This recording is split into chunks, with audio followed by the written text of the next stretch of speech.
não é o capitalismo tardio, mas sim a classe publicitária. Foram publicitários, e não uma assembleia de acionistas, muito menos o espírito do capitalismo, que escolheram as novas imagens de gente com cara chupada, olheiras e barba por fazer, que se substituíram aos saudáveis papais e mamães e às beldades esfuziantes dos anúncios dos anos 60. Para saber por que um grupo social fez isto ou aquilo, é preciso investigar suas ideias e crenças dominantes. Por que os publicitários mudaram assim o teor das imagens? Que tipo de ideias esses profissionais adquiriram nas faculdades de comunicações? Teriam sido suas mentalidades moldadas segundo a lógica dos novos processos de mercantilização ou segundo os cânones da crítica cultural e da destruição lacaniana do corpo? Emergiram eles dos bancos escolares imbuídos da lógica do lucro ou do ódio revolucionário à sociedade, à cultura e a tudo quanto existe? O professor Safatli deveria conhecer melhor seus próprios alunos. Se há uma coisa óbvia neste mundo, é que poucas classes odeiam o capitalismo tanto quanto o proletariado elegante da indústria cultural. Então, das duas, uma.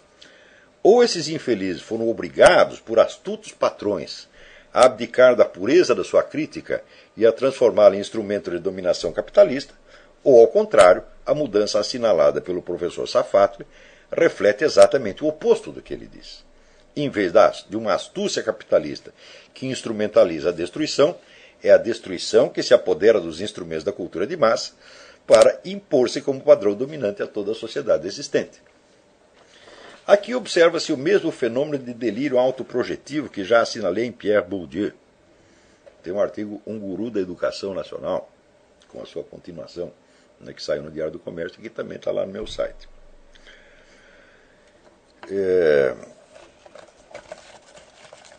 Para que os capitalistas dominassem hegemonicamente a crítica cultural ao ponto de poder neutralizá-la por uma estratégia como a sugerida pelo professor Safatli, seria preciso que, em cima da classe dos revoltados produtores culturais, houvesse uma outra classe intelectual mais esperta ainda, que, a serviço do capitalismo, escravizasse sutilmente essas pobres vítimas, obrigando-as a trabalhar pelo contrário do que desejam, fomentando a economia em vez da destruição.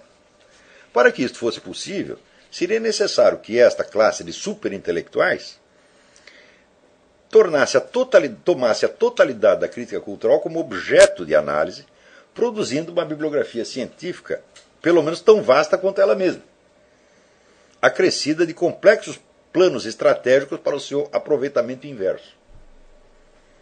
Em vão, o professor Safatli procurará na bibliografia acadêmica ou em qualquer outra parte do universo os sinais de estudos dessa natureza. Essa coisa simplesmente não existe. Vocês podem procurar, encontre algum trabalho que diz, olha, existe aí uma crítica cultural, desenvolvida pelo pessoal da esquerda, mas nós podemos pegá-la, instrumentalizá-la e transformá-la em instrumento de lucro para nós. Nós vamos neutralizar esses camaradas. Podem procurar estudos dessa natureza, não existe. Pode ser que alguém tenha tido essa ideia, então tem um escrito, dois. Mas como é que você pode pegar, vamos dizer, uma tradição universitária inteira, tá certo? Que vem da crítica cultural da Escola de Frankfurt até Lacan, Foucault, etc., etc., né? E absorvê-la dentro de uma estratégia, tá certo? Sem que para isso você faça estudos, análises, planejamento estratégico, crie o pessoal qualificado para fazer a operação. Nada disso existe. O que existe, sim, é uma biblioteca mastodôntica de estudos culturais com ataques furibundos à cultura do capitalismo. Isso sim, essa é a bibliografia abundante. Então, das duas, uma.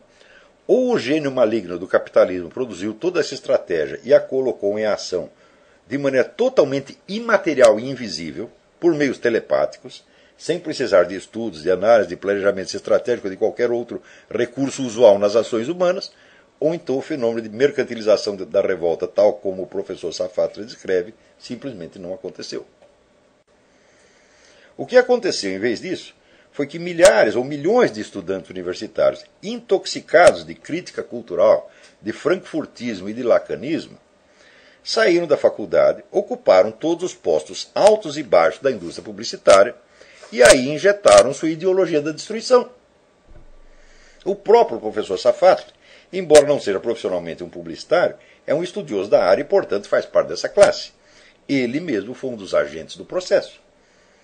Não é a imagem do corpo que é sempre dos outros, é a culpa pelas ações dos intelectuais enragés. A pretensa análise que o professor Safatli faz das transformações da publicidade é um exemplo claro de paralaxe cognitiva, deslocamento entre o eixo da construção teórica e o eixo da experiência real, levada ao extremo da inversão total de sujeito e objeto, no qual uma classe agente e militante atribui suas próprias ações mais óbvias à autoria da entidade genérica abstrata que ela imagina combater, isto é, o capitalismo tardio. Ou seja, tudo aquilo que nós fizemos contra o capitalismo tardio, não fomos nós que fizemos, foi o capitalismo tardio que nos obrigou a fazer para ganhar dinheiro em cima de nós.